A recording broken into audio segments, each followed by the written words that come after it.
Hi,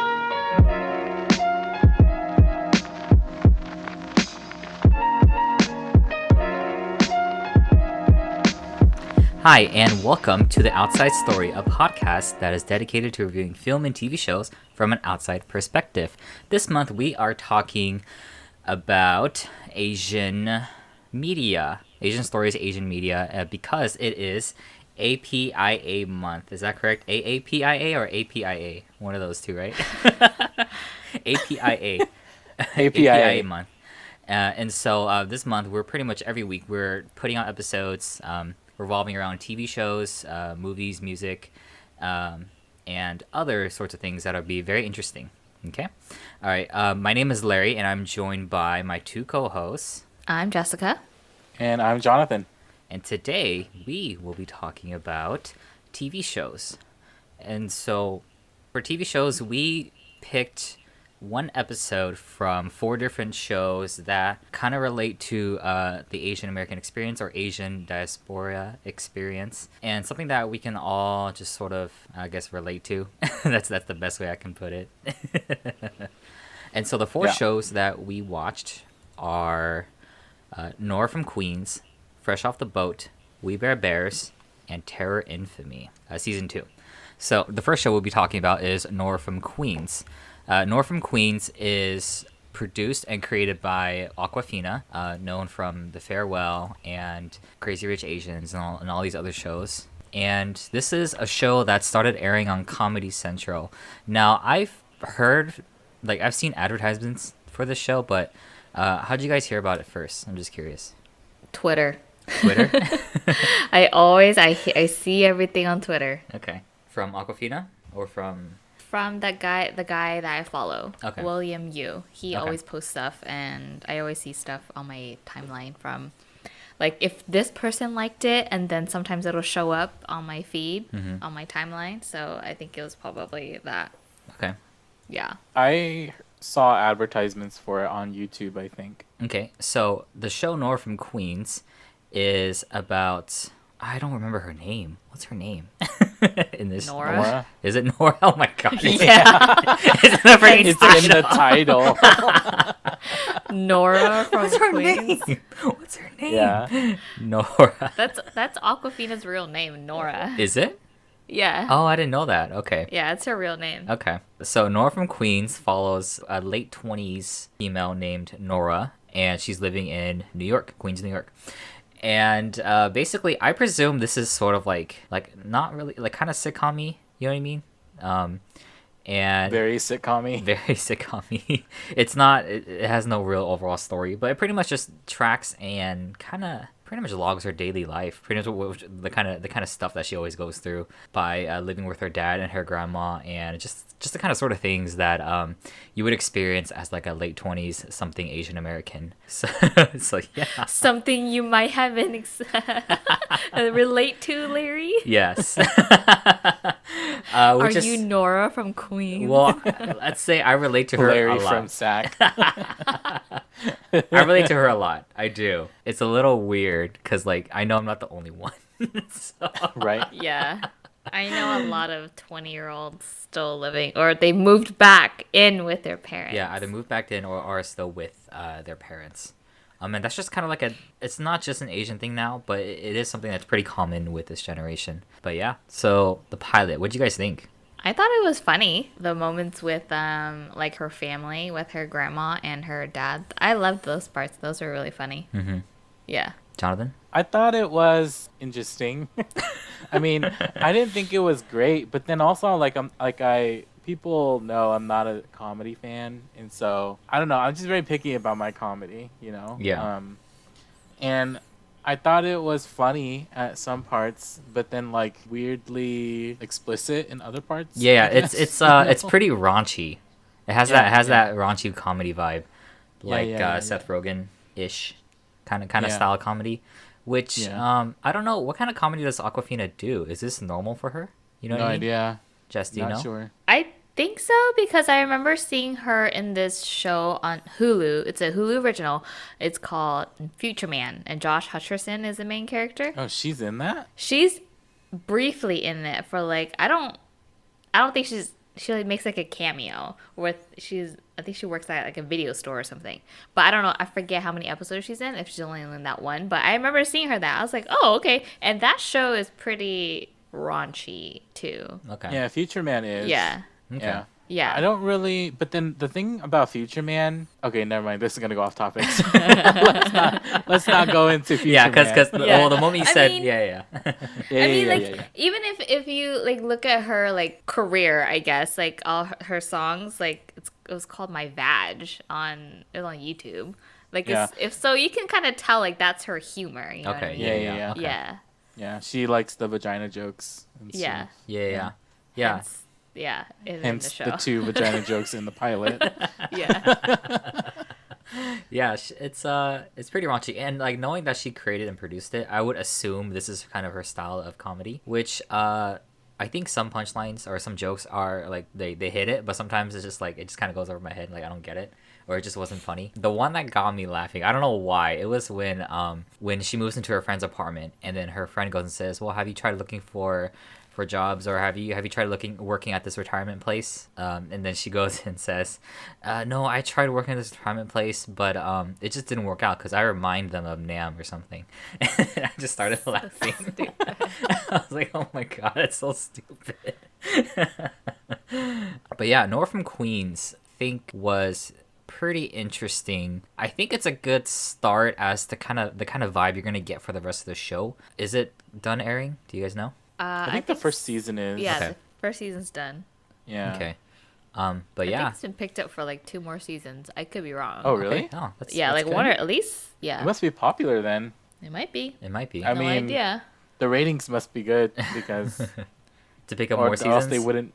I Yeah. think they picked it up before it even like after the pilot aired. Okay, so like Yeah. the producers liked it that much. Yeah. Yeah. Yeah. Okay. Yeah, because I think it's not just an Asian it's not just an Asian thing. Like I think a lot of people our generation can relate to it.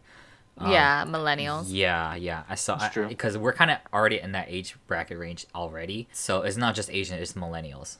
So I think that's why they kind of picked it up because it kind of hits that broader range. So yeah, kind of like a slice of life comedy, raunchy comedy. If you're interested, check it out. It's airing on Comedy Central, and you can actually watch it online on Comedy Central. So if you're interested, check it out. Okay, our next show is Fresh Off the Boat. So Another sitcom. another sitcom, yeah. Yeah. I've heard of Fresh Off the Boat. This is actually, and I've only seen clips of it. I've never seen any actual full episodes, and this is the first episode I've actually seen from Fresh Off the Boat. I've always heard of this show just because it follows like an immigrant family from China who comes to live in America and kind of experiences all these weird stuff, different cultural shocks, and having a family raised in this kind of environment. And so Does it ever say where they're from? I thought they were from Taiwan. No. I mean, like, where do they move to? were they? Oh, they're Florida. Asian jokes. Oh, they're They're Florida. Orlando. Florida? Okay. Orlando, Oh, yeah. Orlando. I was okay. thinking LA this whole time, but actually that makes sense. I was No. actually thinking they were in Canada. Oh, Yeah, because Um, the grandma speaks Mandarin. but everyone Which- speaks Mandarin. That's not true. The majority of Chinese immigrants speak Cantonese, right? In the U.S. The I don't majority. think so. No, I could be wrong. no.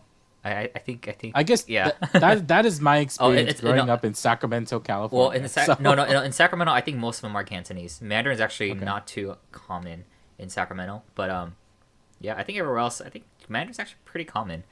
Okay. Even when I was in New York, Mandarin, yeah, all I heard was Mandarin. So, yeah, I guess yeah, I that's guess, true. I guess it just depends on the region.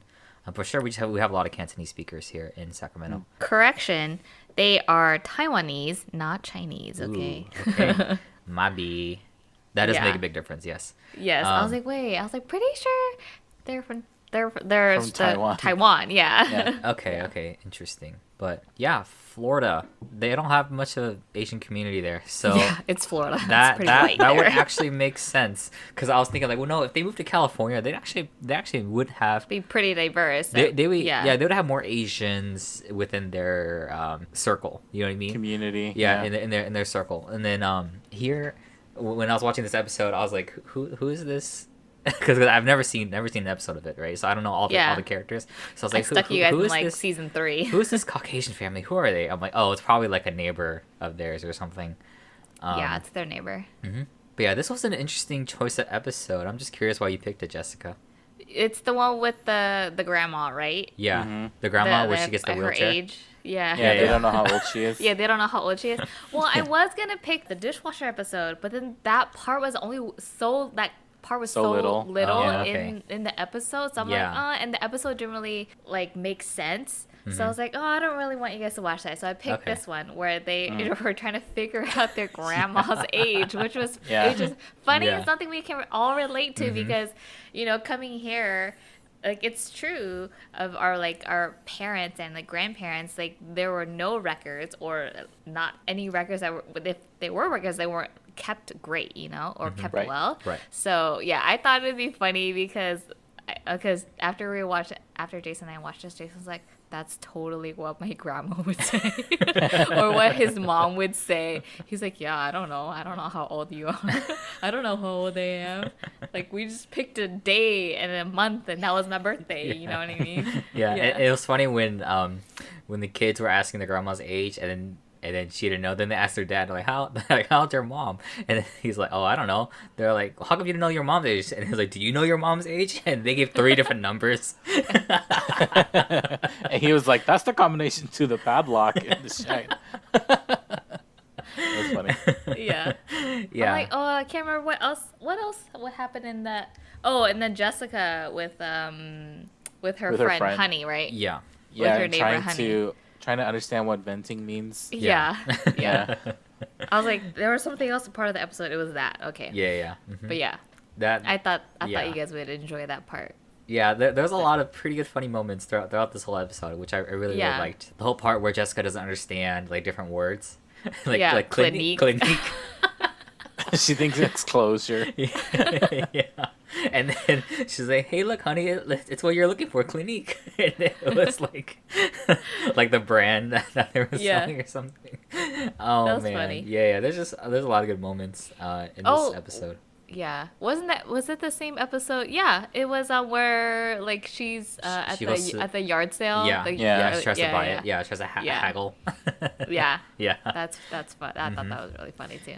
Yeah, I thought this episode flowed really well, and it kind of does show like like little bits and pieces of like kind of what Asian families kind of experience. Right. In regards to like their grandparents' age, in regards to interacting with other families that we know where you're like in a new environment and such. But yeah, so this episode touched on a little bit of that along with comedy flair. So yeah, Jonathan, what'd you think of this episode? Because I know you're not a sitcom comedy guy, but what'd you think? I'm not. I thought it was funny, and I appreciate it for what it is, right? Because Fresh Off the Boat is like kind of the first of its kind. Like we see a bunch of like family-based sitcoms, like Family Matters, Step by Step, Full House. Those are the ones that we grew up with, right? But then we don't really see ones featuring Asian Americans, and so I really appreciate it for what it is, and it being kind of the first of its kind. I don't know if it's completely family friendly, but the episode that we watched was pretty. Yeah, it was fine. It was fine, like, but yeah, we grew up watching like Fresh Prince and like stuff like that, Yeah. and so I feel like in that same way, like it's good for kids growing up to be watching stuff like Fresh Off the Boat, Did I love it? Not really. Will I watch it again? I don't think so, but I appreciate it. Oh my goodness. Yeah. You're so picky. Yeah. Well, let's just leave it at that. I'm not gonna go on Okay. to other stuff that I like. So. Okay, sure. Okay, so that's it for Fresh Off the Boat. Our next TV show is We Bare Bears. It is an animated cartoon. I believe it was produced by Korean Daniel Chong. He is. I think he's Chinese American. Chinese American. Okay. Yeah. But We Bare Bears is Korean cultured influence, isn't it? I honestly have no idea. Oh, okay. I think think it is because I've seen another clip where the bears are saying "안녕하세요," like they were Yeah, they were yeah. like at a house and they were standing in the front. They were trying to like say like hello in Korean. So I'm Yeah, like yeah. pretty sure it's like Korean culture based, which is Yeah. interesting if the Yeah. guy is Chinese, like the producer is Chinese. Yeah, Yeah. Daniel Yeah. Chong is Singaporean Chinese. Okay. Okay, maybe Yeah. he's just influenced And a he's lot by Korean he's culture. he's from LA area, I think. Oh, okay. That makes And sense. so like I I mean, mean, there's a big Korean community there. the thing that I appreciate about it is it's like it's all just kind of Asian American, right? Like yeah. like just because we're Hmong American, like if we were to make an animated TV show with like Asian American influences, it would still have K-pop. It would still have, you know, like Yeah. ramen. It would still have like, you know, like pho and all that other Yeah. stuff too, you know. And I feel like that's what We Bare Bears does really well. Yeah. It's just all these little tiny nuances of stuff that Asian Americans would understand, you know. Yeah. And a majority of Asian Americans understand and know what K-pop is. Yeah, and Yeah. so this episode was particularly interesting. So Weaver Bears follows these three bears. They're like different types of bears. Like, is he a polar Ice bear? bear. He's an ice, Ice bear. Ice bear. He's not. He's an ice bear, not a polar bear. Ice bear, not polar bear. He's an ice bear. You could be the voice actor for that guy, John. Ice bear. It's You funny. should submit yourself. Submit a demo or something. We could just do our own parody where they go to Hmong New Year's with their friend or something. That would be funny. It would be really funny. Yajong. Yajong, yajong. Why are they throwing tennis balls at each other? There's an episode right there. Oh man, that actually sounds like a really good episode. But We Bare Bears follows these three bears: an ice bear, a panda, and what is he? The other one, the third one, like a brown bear. Brown bear, no grizzly. Grizzly bear? Okay. Yeah. Follows these three bears. They're like good friends, and they just go through stuff together. And this particular episode, the panda bear is really obsessed with this K-pop group called Monsta X. Monster X. It's not Monster S. And so, and they're arriving in town, but all the tickets were sold out. So his two friends they go and find a way to find where they're staying and meet up with Monsta X, basically. And this episode was freaking hilarious because, like, the more I think about it, the more like, man, this is what Jonathan feels when Jessica and I talk about our K-pop groups. Yeah, I'm like ice bear and like The grizzly and like bear? grizzly bear. Yeah. We are funny. Panda Bear. Yeah, we are. Jess and I are definitely panda bears about our K-pop groups, because in the episode, Panda Bear goes and like explains all the members, who they are, like what they do. And This is was the like, oh my leader. God. Yeah. I was like, all oh that my stuff. god, that sounds like me. And then the two bears are like, yeah. And Jessica, you like BTX? No, it's BTS. but yeah, I really liked this episode. It was really funny. And Jonathan, you thought Monsta X was a parody group at first, right? Yeah, I thought they were a parody group. No, at they're first. real group. Yeah, no. When I heard the first minute like of the song, I was like, oh, I know, this is a real group. I know this song. I know this Yeah. group. Yeah. When they said the name, I was like, oh my god, are you serious? I can't believe they actually got Monster X on the show. Yeah, that's pretty cool. That's pretty cool. Yeah. So Jonathan, would you say this is like your type of comedy? Or Oh yeah, totally, Yeah. totally. Because it's like it's more chill and like it's only like 11 like 10-minute episodes, which is really nice. The story arcs are kind of nice and concise, and and the humor is really like minimal, you know. Yeah. Yeah, I like We Bare Bears. There's an episode where they parody Terrace House. Do you Oh. guys know what Terrace Oh, House is? I know Yeah, of yeah. the show. I've never watched it. I was though. gonna choose that one, but then because it's so freaking hilarious, because I watched Terrace House and so like they parody Terrace House and it's so funny. But then I saw the K-pop one. I was like, oh no, I had to choose this one. That's funny. Yeah, but there's a Terrace House episode that's like freaking hilarious, so funny.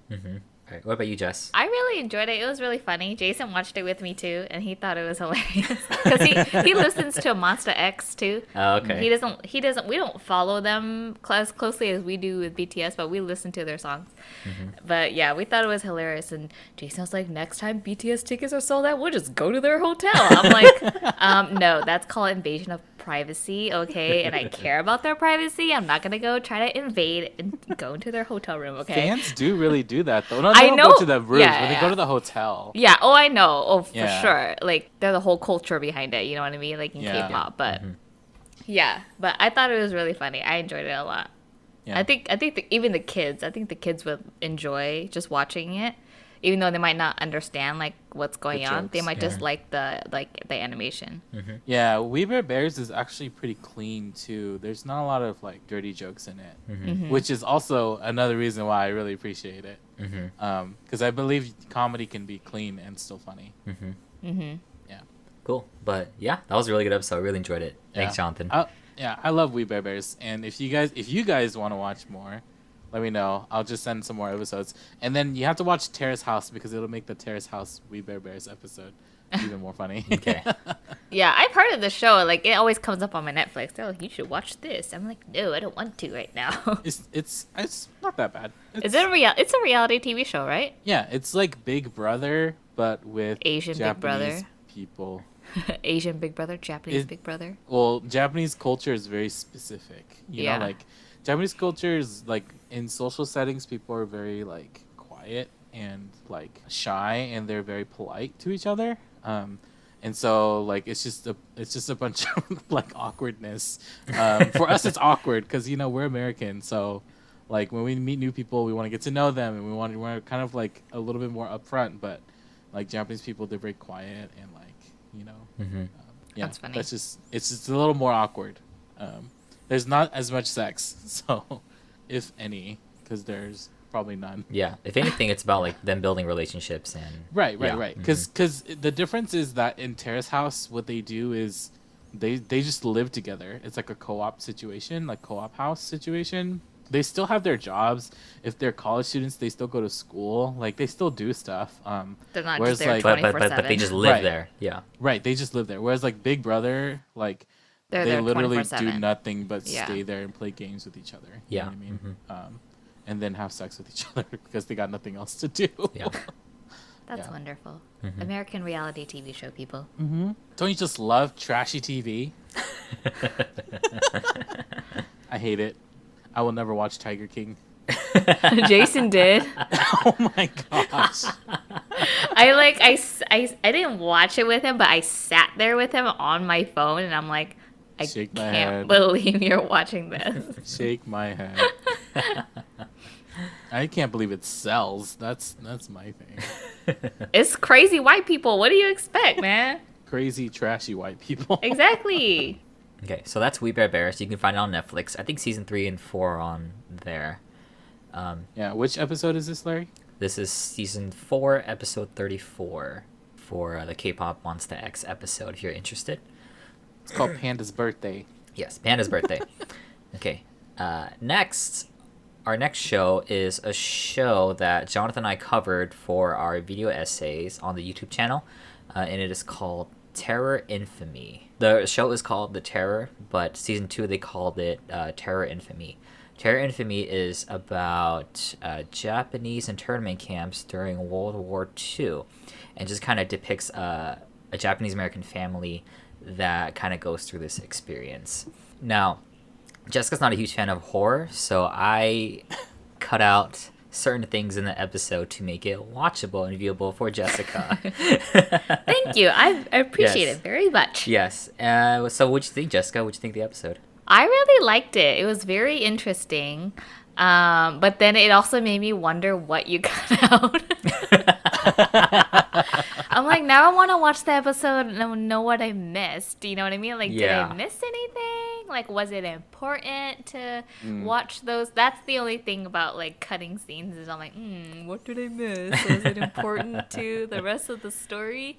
Or the rest of the episode? But yeah, I really liked it. It was interesting because I've always, for me, like, I always wondered what Asian American families look like back in like that time. Yes. Like Yeah. in like even back in like the 20s, 30s, 40s. Like I would love to like go back in time and like see Asian American families then. Yes. That'd be really cool. So I really enjoyed this part because I mean, we throughout history we hear about, you know, Japanese internment camps, but we don't really hear that much about it. Like that's it. Like, oh, okay, like they were all sent to camps and then, you know, whatever. So, yeah, it was really cool just for me just to see a little glimpse of this. But yeah, I liked it. It was really good. Which means you should watch the rest of the series. Yeah. Or does that make you curious to finish the? It's only like 10 episodes, I think. Does that mean you're gonna have to cut out more stuff? I can cut out more stuff if you want. Like I will gladly cut this whole series for you. Cause rewatching this first episode, like I forget how good this pilot really is. Yeah, I watched it's it. a And really I was good like, pilot. Oh man, this is good. Like Yeah, like you know? if any TV shows, like if you're looking to write something or a TV show or whatever, this is probably one of the best pilots I've seen, next to like Heroes or something. This is a really good pilot because it establishes everything, the whole family, all the characters, who's important, who's not, the situation, the setting, and what's going to happen for the rest of the series, for the rest of the season. So yeah, foreshadows a lot too. Yes. Even like little moments I completely missed, like little banters between the father and the son. And it's so funny how like the ending remark that the father makes, it gets totally pulled back throughout the rest of the series, which kind of throws me off a little bit. I was like, oh, that's weird. Why did you say this at the end of this first episode, but kind of go back on it for the rest of the season? You know what I mean? What do you mean? So there's a remark where so in this episode covers like a period of time, maybe around September, like in the fall winter time of 1941, goes up to December 7th, 1941, which is the attack on Pearl Harbor. And so at the end of the episode, the father gets taken in for questioning by the FBI. I think all the male head households had to do that. They all got pulled in for questioning. And so the father goes and tells his son Chester, says, hey, like, fight for your country, show them that you're a patriot, that you're not like a Japanese spy. But then like in the later of the season, like he totally goes against that. Like he doesn't want Chester to leave. He doesn't want Chester to sign up and enlist in the war. So I'm like, I what? think it's because of what happens in episode 2. Oh, okay, yeah. Now that you mention it, yeah, that's probably why. What John is referring to is like the mistreatment of them in terms of like, it doesn't matter what color you are, it doesn't matter if, as long as you're not like Caucasian, or as long as you look like the enemy, you're gonna be treated like the enemy, pretty much. Like that's his conclusion. Right. They got painted as like as guilty or evil because they were Japanese, and that's it. Right.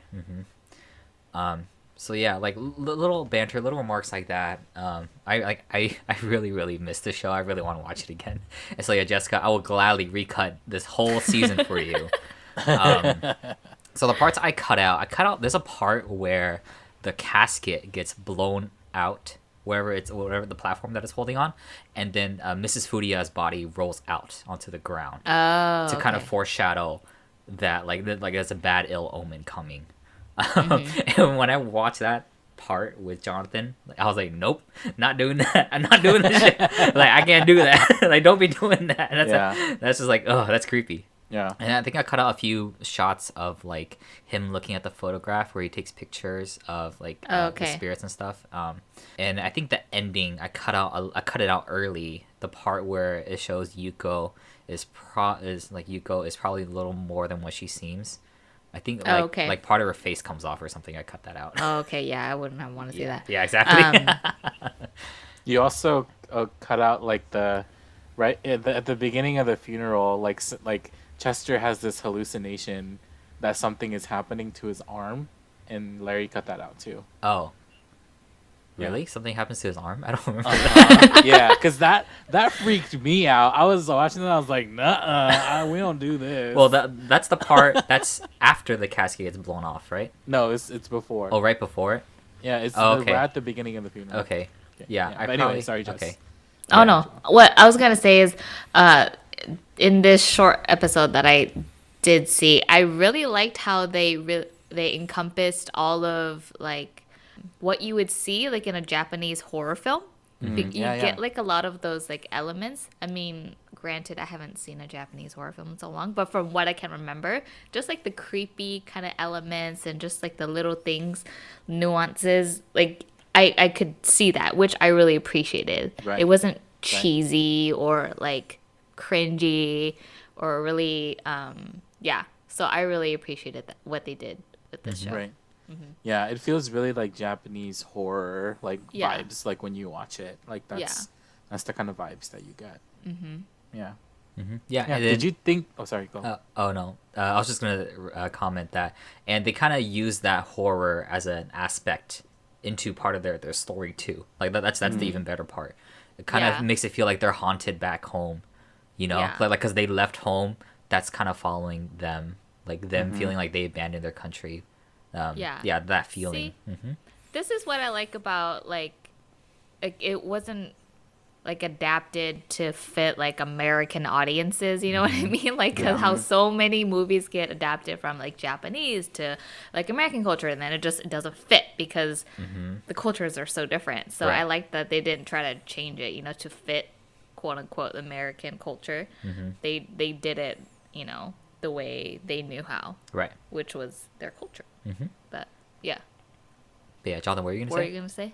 I was gonna ask how, like, your scare meter, like your scare factor, like, how was it for you? Like for this episode? Yeah, like 10 being like, hell no, I ain't gonna watch this again, and then 1 being like, that wasn't scary. It wasn't bad. I don't think it was bad. I mean, there were some like creepy parts, like towards the end with the other girl, and the beginning was a little creepy, just like flashbacks and stuff of him, and then like her like actually killing herself. That was. I mean, I've seen stuff probably more brutal than that, but yeah. So I don't think it was that scary for me. I don't know what to put on a scale because I don't know what the rest of the season looks like. Yeah, well, just this episode, I guess. Just this episode, I'd probably say like 3, 4. Okay. Oh, that's not bad at all. I feel like the first episode is one of the scariest. So, yeah. Yeah. So if you can do the first episode, you can do the rest of the TV show. Yeah. Yeah. That's my opinion, though. Okay. And if I watch it and I'm scared, hecka scared, I'm gonna kill you guys. Never watching anything you guys recommend again. Oh man. But yeah, so you can find Terror Infamy on Amazon. It's not on Prime. You'll have to buy the season. But it's a really, really good show. Jonathan and I, as I said earlier, we did a video essay on it. Did you want to add? I think it's on Hulu now. It's on Hulu now? Oh. Yeah. Well, that's good to know. Yeah, so Jess, you have no excuse. That's unless you want me to cut it. Like, if you specifically want me to cut it, I'll gladly cut it. Yeah. It's not. I was gonna say it's not cut on Hulu. Yeah. I think if it is I on cut there. like 3 minutes out. I think the episode is like 51 minutes, and it's like 48 minutes in the cut I did. So like, yeah, 3 minutes of scary stuff. That's interesting. But yeah, so Terror Infamy, if you want more information on like what it is and what it's about, definitely check out our YouTube video, our video essay on it. I think it's called the Terror of Executive Order 9066. Like 6066? No, 9066. Which is the executive order that the president made to pretty much turn all of them into, make them go into internment camps. Yeah. Basically criminalize a whole group of people just because of their ethnicity. Right. Yeah. That wouldn't go down today. That wouldn't go down today. Well, we hope it won't go down today. I mean, people want to, but... Jeez, man. I think at this rate, it's just... people already doing it. I know, right? Jeez. They're just doing it with, like, a different way of saying it, you know? Right. Yeah. It's like, like, you know, we don't tolerate illegal immigrants. But what about the Canadians who are crossing on the northern side? Y'all don't care about them. Y'all just care about the brown ones. So let's just leave it at that. Okay, cool. Do you guys have anything else to add to Terror Infamy? No? I don't think so. Yeah. Jess, I think you'll like the series. You'll like the season. It's pretty Okay. good. Like the I'll more I have think about it, the more I think about the to- ending. Like, man, it's so good. I'll It's so have to freaking good. check it out Yeah. sometime. Sometime. Sometime. Sounds like you need a cut version of it, so I will gladly do that for you. I will check it out sometime. I will add it to my list, my long Your list long of things to 100 watch. films of list to watch. Yep. Okay, cool. All right, so that does it for this episode of The Outside Story. Again, this episode we covered TV shows. We covered Nora from Queens, Fresh Off the Boat, We Bare Bears, and Terror Infamy. If you're interested, definitely check them out on their platforms. Once again, I am Larry. I'm Jessica. And I'm Jonathan. All right, and thanks for tuning in.